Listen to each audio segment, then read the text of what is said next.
Hi అండి, అందరికీ నమస్కారం. ఫిబ్రవరి 26 మహాశివరాత్రి. శివుడి పూజలో అస్సలు చేయకూడని తప్పులేంటో ఇప్పుడు ఈ వీడియోలో తెలుసుకుందాం. మన హిందువులకు మహాశివరాత్రి పెద్ద పండుగనే చెప్పవచ్చు. ఈ రోజే శివుడు లింగాకృతి పొందిన రోజు. అందుకే దేశమంతా శివరాత్రి రోజున శివాలయాల్లో శివ పూజలు చేస్తారు. ఇంతటి పవిత్రమైన శివరాత్రి పండుగ రోజున ఎట్టి పరిస్థితుల్లోనూ చేయకూడని పనులు కొన్ని ఉన్నాయి. పొరపాటున కూడా మీరు తెలియక ఈ తప్పులు చేస్తే మాత్రం శివుని ఆగ్రహానికి గురవుతారు. అలాగే మీ జీవితంలో ఎన్నో కష్టాలను ఎదుర్కొంటారు. కాబట్టి శివరాత్రి రోజు చేయకూడని పనులేంటో ఇప్పుడు ఈ వీడియోలో తెలుసుకుందాం. వీడియోని ఎక్కడ స్కిప్ చేయకుండా చివరి దాకా చూడండి. అలాగే వీడియోని లైక్ చేయడం మాత్రం అస్సలు మర్చిపోకండి. ఈ సంవత్సరం మహాశివరాత్రి ఫిబ్రవరి 26 బుధవారం రోజు వచ్చింది. చతుర్దశి తిథి ఫిబ్రవరి 26 ఉదయం 11:08 ప్రారంభమై ఫిబ్రవరి 27 ఉదయం 8:50 ముగుస్తుంది. శివరాత్రి రోజు సూర్యోదయానికి ముందుగానే నిద్రలేచి తల స్నానం చేసి శివుడిని పూజించాలి. ఎట్టి పరిస్థితుల్లోనూ సూర్యోదయం తర్వాత నిద్ర లేవకూడదు. ఇలా చేస్తే మీ ఇంటికి దరిద్రం పడుతుంది. ముఖ్యంగా శివరాత్రి రోజు ఉదయం 8 గంటలలోపు ఖచ్చితంగా శివాలయాన్ని దర్శించాలి. శివరాత్రి రోజున చెంబుడు నీటితో అయినా శివుడికి అభిషేకం చేయాలి. గేదె పాలతో కానీ గేదె నెయ్యితో కానీ శివుడికి అభిషేకం అస్సలు చేయకూడదు. శివాభిషేకం కోసం కేవలం ఆవు పాలు మాత్రమే ఉపయోగించాలి. శివాలయంలో గర్భగుడిలోకి వెళ్ళేటప్పుడు మగవారు చొక్కాను అస్సలు ధరించకూడదు. ఒంటికి కండువా కప్పుకొని శివుడికి అభిషేకం చేయాలి. శివలింగం పైన పాలు పోసిన తర్వాత నీళ్లతో ఖచ్చితంగా అభిషేకం చేయాలి. చివరిగా నీటితో అభిషేకిస్తేనే సంపూర్ణ అభిషేక ఫలితం దక్కుతుంది. మహిళలు శివుడికి అభిషేకం చేస్తున్న సమయంలో శివలింగాన్ని అస్సలు తాకకూడదు. అభిషేకం చేసే సమయంలో మన శరీరం నుండి చెమటలు కానీ వెంట్రుకలు కానీ శివలింగం పైన పడకుండా జాగ్రత్త పడాలి. శివాలయంలోకి మొగలి పువ్వులను అస్సలు తీసుకురాకూడదు. అలాగే ఈ పువ్వును స్వామివారికి సమర్పించకూడదు. పాల ప్యాకెట్లను నోటితో కొరికి ఆ పాలతో శివుడికి అభిషేకం అస్సలు చేయకండి. అలాగే నేరుగా పాల ప్యాకెట్తో శివుడికి అభిషేకించకూడదు. ప్యాకెట్లో ఉన్న పాలను ఒక గ్లాస్లో పోసుకొని ఆ పాలతో శివునికి అభిషేకం చేయాలి. ఈ రోజున పేదవారికి దానం చేస్తే చాలా మంచిది. మహాశివరాత్రి రోజు ఎవరికైనా పేదవారికి తోటకూరను దానం చేస్తే 1,000,000 జన్మల పుణ్య ఫలితం లభిస్తుంది.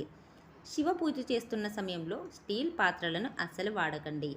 వెండి లేదా రాగి పాత్రలను మాత్రమే శివుడి పూజలో ఉపయోగించాలి. ఈ రోజున నలుపు రంగు దుస్తులను ధరించకూడదు. శివరాత్రి రోజున ఉల్లి, వెల్లుల్లి వంటి ఆహార పదార్థాలకు దూరంగా ఉండాలి. అలాగే ఈ రోజున కందిపప్పు, గోధుమలకు కూడా దూరంగా ఉండాలి. శివరాత్రి రోజున మద్యం, మాంసంను అస్సలు ముట్టుకోకూడదు. శివలింగం పైన కొబ్బరి నీళ్లు అస్సలు పోయకూడదు. కేతకి పువ్వులను స్వామివారికి సమర్పించకూడదు.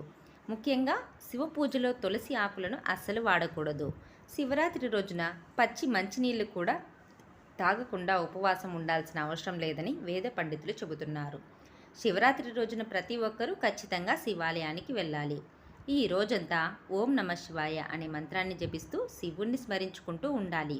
అలాగే శివరాత్రి రోజు శివుడికి సమర్పించే నైవేద్యాలలో పులిహోర ఖచ్చితంగా ఉండేలా చూసుకోవాలి.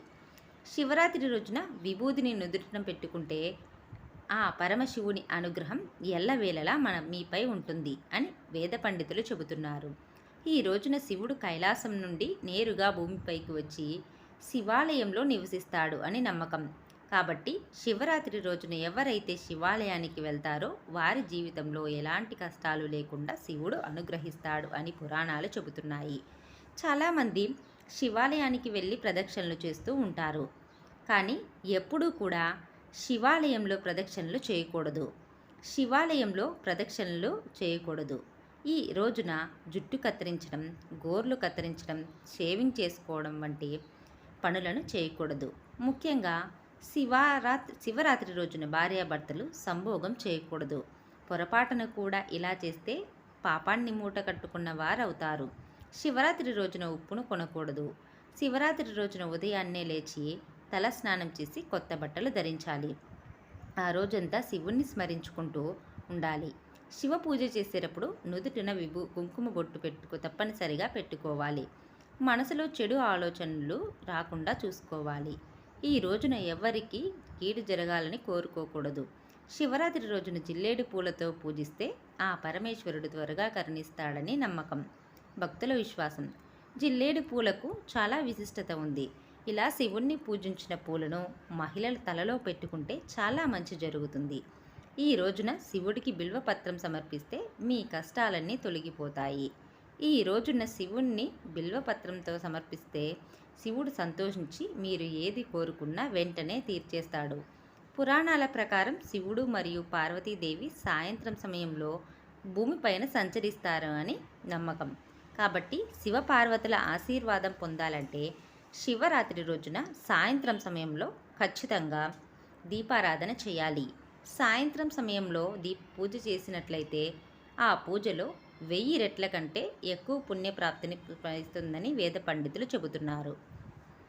అలాగే మహాశివరాత్రి రోజు ఖచ్చితంగా ఉపవాసం ఉంటే 1,000,000 జన్మల పుణ్య ఫలితం లభిస్తుందని శాస్త్రాలు చెబుతున్నాయి. కానీ అనారోగ్యంతో ఉన్నవాళ్ళు, చిన్నపిల్లలు, ముసలివాళ్ళు, గర్భవతులు ఉపవాసం ఉండాల్సిన నియమమేమీ లేదు. శివుడిని పూజించే ముందు వినాయకుడిని నమస్కరించి పూజ చేయాలి. శివరాత్రి రోజున ఓం నమ శివాయ అనే మంత్రాన్ని, పంచాక్షరి మంత్రాన్ని 108 సార్లు జపించాలి. ఈ పరిహారం చేయడం వల్ల మీ ఉద్యోగ వ్యాపారాలలో ఏమైనా సమస్యలు ఉంటే వాటి నుంచి ఉపశమనం లభిస్తుంది. శివరాత్రి రోజున తులసి కోట దగ్గర నెయ్యి దీపం వెలిగిస్తే ఎన్నో శుభ ఫలితాలు కలుగుతాయని